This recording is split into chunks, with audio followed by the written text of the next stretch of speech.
Hi friends, ಎಲ್ಲರಿಗೂ ನಮಸ್ಕಾರ. ನಾಗು ಮಹಿ cooking ಚಾನಲ್ಗೆ ಸ್ವಾಗತ. ಇವತ್ತು ಈ ವಿಡಿಯೋದಲ್ಲಿ ಬೀಟ್ರೂಟ್ ಮತ್ತು ಕ್ಯಾರೆಟನ್ನು ಉಪಯೋಗಿಸಿ ಹೆಲ್ದಿ ಆಗಿರುವ ಪಲ್ಯನ ರುಚಿಯಾಗಿ ಕ್ವಿಕ್ಕಾಗಿ ಯಾವ ರೀತಿ ಮಾಡೋದು ಅಂತ ನೋಡ್ಕೊಳ್ಳೋಣ ಬನ್ನಿ. ಸೊ ಖಂಡಿತವಾಗಿಯೂ ಈ ರೆಸಿಪಿ ಲಾಸ್ಟ್ ತನಕ ನೋಡಿ. ಊಟದ ಜೊತೆಗೆ ಸೈಡ್ ಡಿಶ್ ಆಗಿ ಪಲ್ಯ ಇದ್ರೆ ತಿನ್ನೋದಕ್ಕೂ ತುಂಬಾನೇ ಚೆನ್ನಾಗಿರುತ್ತೆ. ಇಷ್ಟಪಟ್ಟು ತಿಂದು ಖಾಲಿ ಮಾಡ್ತಾರೆ. ಈ ತರ ಬೀಟ್ರೂಟ್ ಮತ್ತೆ ಕ್ಯಾರೆಟನ್ನು ಉಪಯೋಗಿಸಿ ಈ ತರ ಪಲ್ಯ ಮಾಡಿ ಕೊಟ್ರೆ ಎಲ್ಲರೂ ತುಂಬಾನೇ ಇಷ್ಟವಾಗುತ್ತೆ. ಇದನ್ನ ರೈಸ್ ಜೊತೆಗೆ ಚಪಾತಿ, ರೋಟಿ, ದೋಸೆ ಎಲ್ಲದಕ್ಕೂ ಸೂಪರ್ ಕಾಂಬಿನೇಷನ್. ಈ ಮಿಕ್ಸ್ ಪಲ್ಯ ಒಂದ್ಸಲ ಟ್ರೈ ಮಾಡಿ ನೋಡಿ, ಮತ್ತೆ ಹೇಗೆ ಬಂತು ಅಂತ ಕಮೆಂಟ್ ಮೂಲಕ ತಿಳಿಸಿ. ಸೊ ಲೇಟ್ ಮಾಡ್ದೇನೆ ಈ ಪಲ್ಯನ ಯಾವ ರೀತಿ ಮಾಡ್ಕೊಳ್ಳೋದು ಅಂತ ನೋಡ್ಕೊಳ್ಳೋಣ ಬನ್ನಿ. ಸ್ಟವ್ ಆನ್ ಮಾಡಿ ಒಂದು ಕಡಾಯಿನ ಬಿಸಿ ಮಾಡೋಕ್ಕೆ ಇಟ್ಕೊಂಡಿದ್ದೀನಿ. ಕಡಾಯಿ ಬಿಸಿಯಾಗಿದ ನಂತರ ನಾನಿಲ್ಲಿ 1 ರಿಂದ 2 ಟೇಬಲ್ ಸ್ಪೂನ್ ಆಗೋಷ್ಟು ಎಣ್ಣೆನ ಹಾಕೊಳ್ತಾ ಇದ್ದೀನಿ. ಎಣ್ಣೆ ಬಿಸಿಯಾಗಿದ ನಂತರ ನಾನು 2 ಟೇಬಲ್ ಸ್ಪೂನ್ ಆಗೋಷ್ಟು ಕಡಲೆ ಬೀಜನ ಹಾಕೊಳ್ತಾ ಇದ್ದೀನಿ.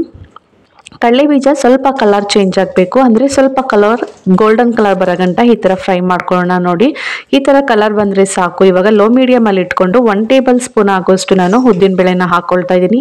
ಹಾಗೆಯೇ ಅರ್ಧ ಟೇಬಲ್ ಸ್ಪೂನ್ ಆಗೋಷ್ಟು ಸಾಸಿವೆನ ಹಾಕ್ಕೊಂಡು ಇದನ್ನು ಕೂಡ ಸ್ವಲ್ಪ ಕಲರ್ ಚೇಂಜ್ ಆಗಬೇಕು.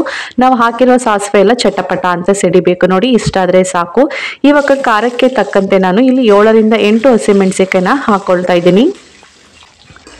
ಇದನ್ನು ಕೂಡ ಎಣ್ಣೆಯಲ್ಲಿ ಹಸಿಮೆಣಸಿಕಾಯಿ ಎಲ್ಲ ಚೆನ್ನಾಗಿ ಫ್ರೈ ಮಾಡ್ಕೊಂಡಿದ ನಂತರ 1 ಟೇಬಲ್ ಸ್ಪೂನ್ ಆಗುವಷ್ಟು ನಾನು ಬೆಳ್ಳುಳ್ಳಿನ ಚೆಚ್ಬಿಟ್ಟು ಹಾಕ್ತಾ ಇಲ್ಲ, ಯಾಕಂದರೆ ಚೆಚ್ಬಿಟ್ಟು ಹಾಕಿದ್ರೆ ಎಲ್ಲ ಎತ್ತಾಕ್ಬಿಡ್ತಾರೆ ಅಂತ ಹೇಳಿಬಿಟ್ಟು ನಾನು ಕಟ್ ಮಾಡಿ ಹಾಕ್ಕೊಳ್ತಾ ಇದ್ದೀನಿ. ಇದನ್ನು ಕೂಡ ಫ್ರೈ ಮಾಡಿಕೊಂಡು 1 ಕಡ್ಡಿ ಆಗುವಷ್ಟು ಹಸಿ ಕರಿಬೇವಿನ ಸೊಪ್ಪನ್ನು ಹಾಕ್ಕೊಂಡು ಇದನ್ನೆಲ್ಲ ಚೆನ್ನಾಗಿ ಫ್ರೈ ಮಾಡ್ಕೊಳ್ಳೋಣ. ನೋಡಿ, ಈ ಥರ ಚೆನ್ನಾಗಿ ಫ್ರೈ ಮಾಡ್ಕೊಂಡಿದ ನಂತರ ನಾನಿಲ್ಲಿ 1 ಕಪ್ ಆಗುವಷ್ಟು ಬೀಟ್ರೂಟನ್ನು ಸಿಪ್ಪೆ ಎಲ್ಲ ರಿಮೂವ್ ಮಾಡಿ ತುರಿದು ರೆಡಿ ಮಾಡಿ ಇಟ್ಕೊಂಡಿದ್ದೀನಿ. ನಾನಿಲ್ಲಿ 1 ಕಪ್ ಆಗುವಷ್ಟನ್ನು ಹಾಕೊಳ್ತಾ ಇದ್ದೀನಿ. ಹಾಗೆಯೇ ಅದೇ ಅಳತೆಯಲ್ಲಿ ನಾನು 1 ಕಪ್ ಆಗುವಷ್ಟು ಕ್ಯಾರೆಟನ್ನು ಕೂಡ ಸಿಪ್ಪೆ ಎಲ್ಲ ರಿಮೂವ್ ಮಾಡಿ ಇದನ್ನು ಕೂಡ ತುರಿದ್ಬಿಟ್ಟು ಹಾಕೊಳ್ತಾ ಇದ್ದೀನಿ.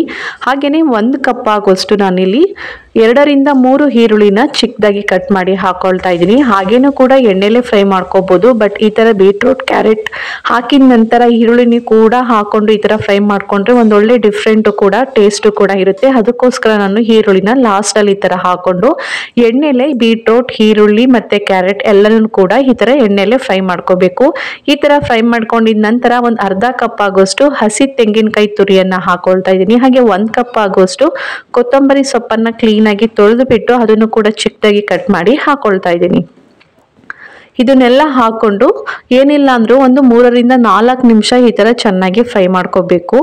ಈ ಥರ ಚೆನ್ನಾಗಿ ಫ್ರೈ ಮಾಡ್ಕೊಂಡಿದ ನಂತರ ನಾನು ಇವಾಗ ಇನ್ನೊಂದು ತೋರಿಸ್ತಾ ಇದ್ದೀನಿ. ನೋಡಿ, ಇದು ಪರ್ಫೆಕ್ಟಾಗಿ ಎಣ್ಣೆಲಿ ಚೆನ್ನಾಗಿ ಫ್ರೈ ಆಗಿದೆ. ಇಷ್ಟು ಫ್ರೈ ಆದರೆ ಸಾಕು ಇವಾಗ ನಮಗೆ. ಇವಾಗ ಮತ್ತೆ ನಾನು ಬೀಟ್ರೂಟ್ ಮತ್ತು ಕ್ಯಾರೆಟನ್ನು ಯಾವ ಕಪ್ಪಲ್ಲಿ ಅಳತೆ ಮಾಡಿ ತೊಗೊಂಡಿದ್ದೀನೋ ಅದೇ ಕಪ್ ಅಳತೆಯಲ್ಲಿ ನಾನು ಇವಾಗ ನೀರನ್ನು ಕೂಡ ಹಾಕೊಳ್ತಾ ಇದ್ದೀನಿ.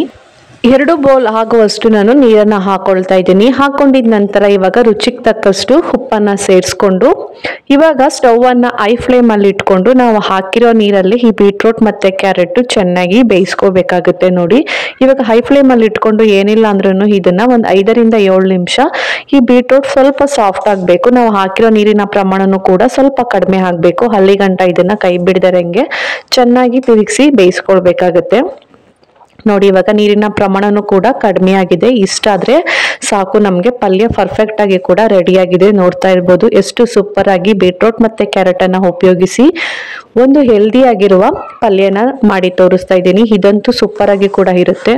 ಈಗ ಸ್ಟವ್ ಆಫ್ ಮಾಡಿ ಒಂದು ಬೌಲ್ಗೆ ಸರ್ವ್ ಮಾಡಿ ತೋರಿಸ್ತಾ ಇದ್ದೀನಿ. ನೋಡ್ತಾ ಇರ್ಬೋದು ಊಟದ ಜೊತೆಗೆ ಸೈಡ್ ಡಿಶ್ ಆಗಿ ಪಲ್ಯ ಇದ್ರೆ ತಿನ್ನೋದಕ್ಕೂ ತುಂಬಾನೇ ಚೆನ್ನಾಗಿ ಕೂಡ ಇರುತ್ತೆ. ಯಾರು ಬೀಟ್ರೂಟ್ ಕ್ಯಾರೆಟ್ ತಿನ್ನಲ್ಲ ಅಂತಾರೋ ಅಂಥವರಿಗೆ ಈ ಥರ ಪಲ್ಯ ಮಾಡಿ ಕೊಡಿ, ತುಂಬಾನೇ ಇಷ್ಟಪಟ್ಟು ತಿಂದು ಖಾಲಿ ಮಾಡ್ತಾರೆ. ಇದಂತೂ ಚಪಾತಿ, ಪೂರಿ, ರೋಟಿ, ದೋಸೆ ಎಲ್ಲದಕ್ಕೂ ಒಂದೊಳ್ಳೆ ಕಾಂಬಿನೇಷನ್ ಅಂತಲೇ ಹೇಳ್ಬೋದು. ನೋಡಿದ್ರಲ್ಲ ಫ್ರೆಂಡ್ಸ್, ಇಷ್ಟ ಆದರೆ ಒಂದು ಲೈಕ್ ಮಾಡಿ, ಶೇರ್ ಮಾಡಿ, ಕಮೆಂಟ್ ಮಾಡಿ. Thank you.